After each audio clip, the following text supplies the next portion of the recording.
welcome back. Today is Saturday, December the 12th, 2020, and today I am doing week number 2, sharing some stories of my childhood with Christmas.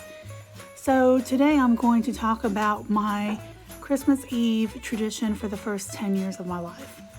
I'm going to do a video series in January talking about my childhood. I had a very unconventional childhood, but that's a story for another day. If you are new to my channel, welcome. If you like random content, I do a lot of cooking and baking videos. I do some alcohol reviews, cocktail recipes. I do some crafting and DIY videos, and I also share my journey with Wegener's granulomatosis, which is an autoimmune disease. And once this pandemic is over, I'll be doing a lot more Thrift With Me videos as well. But anyhow, today I am going to talk about my Christmas Eve. As I said, first 10 years of my life, I would go to my grandma and grandpa's. This was my biological maternal grandparents, and they lived in a little town called Paris, and we would go there every Christmas. And every Christmas Eve we did the same thing. My cousin Tammy, my Aunt Sherry, and Uncle Larry would come because they lived in the same town, and it would be us, my brother, one of my brothers, the only brother I had at the time, my brother, my biological mom, my grandparents, Aunt Sherry, Uncle Larry, and Tammy. And Grandma and Grandpa. Grandma was a wonderful cook, and I've talked about this before. I truly regret not taking the time to learn how to cook from her, but I was young and I really didn't care, and I really do regret that. So I encourage you, if you've got grandparents or parents that are wonderful cooks, take the time to learn from them if you can. And so anyhow, Grandma would always make 2 different kinds of soup. Christmas Eve we would have oyster stew, and we would have potato soup for those of us who would not eat oyster stew. I don't like oyster stew. I don't like oysters at all. I've tried them. I tried them as an adult. It's a texture thing for me. So I always ate the potato soup. My grandma would always laugh and say that if you were not, if you wouldn't eat the oyster stew, you weren't a Heminger, which was their last name. And I'd always laugh and say, it must not be. So anyhow, we would eat our dinner. They would clean the dishes up. My brother and cousin and I would go play, and then the exciting part of the night would come. We'd load up in my grandma's big old Lincoln.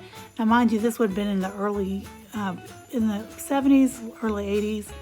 They had a huge Lincoln. It was like a boat. So we'd climb in the back seat. Grandma and Grandpa would drive. My aunt, uncle, and biological mom would follow behind in a car. And we would drive around the town, and the little radio station would do sightings of Santa Claus.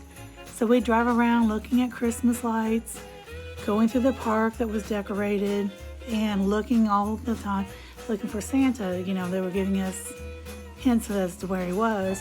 Well, when we got done, we'd always go back and we'd have eggnog and cookies, and then we'd go into the family room where the piano was.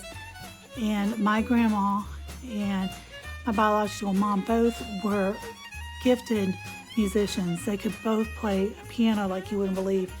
My grandma, a little funny side story, is when back in the 30s, before she got married, she had a band, a big band, and she played the keyboards or piano, and it was called Rhea. That was her name, Rhea and the Hot Stuff. So I don't have a musical bone in my body, but my children do. But anyhow, I would sit down with my cousin and my aunt and uncle, my biological mom, grandparents, and we would sing Christmas carols. You'd shout out whatever one you want to play, and she would play, and we would sing, and we would read the night before Christmas every night, and then Aunt Sherry and Uncle Larry and Tammy would go home, and my brother and I would get ready to go to bed. Before we go to bed, of course, we'd put our cookies and eggnog out for Santa Claus, as I talked about last week. And so that was a fond tradition for us. And for me, that is one of the best childhood memories I have. I did not have a very happy childhood, but that was definitely one of the memories I have that I hold close to my heart with a lot of joy when I think about it. So let me know in the comments down below, do you have a family tradition that you guys did as a family Do you have something new that you started with your family when you grew up and had your own family? And do you enjoy looking at Christmas lights? And if you enjoyed this video, be sure to give it a thumbs up. If you'd like to see more from me in the future, hit that subscribe button down below along with the notification bell so you're notified when I upload new content. I am really close to hitting that 500 mark. I'm trying to hit 500 subscribers by January 1st, which is my 3-year anniversary on YouTube, and I'm really excited about that. So definitely consider subscribing and giving this video a thumbs up. Alright, I think that's about it for now. I hope you guys have a great day. Don't forget, not every day is good, but there is always something good in every day, and I'll see you next time.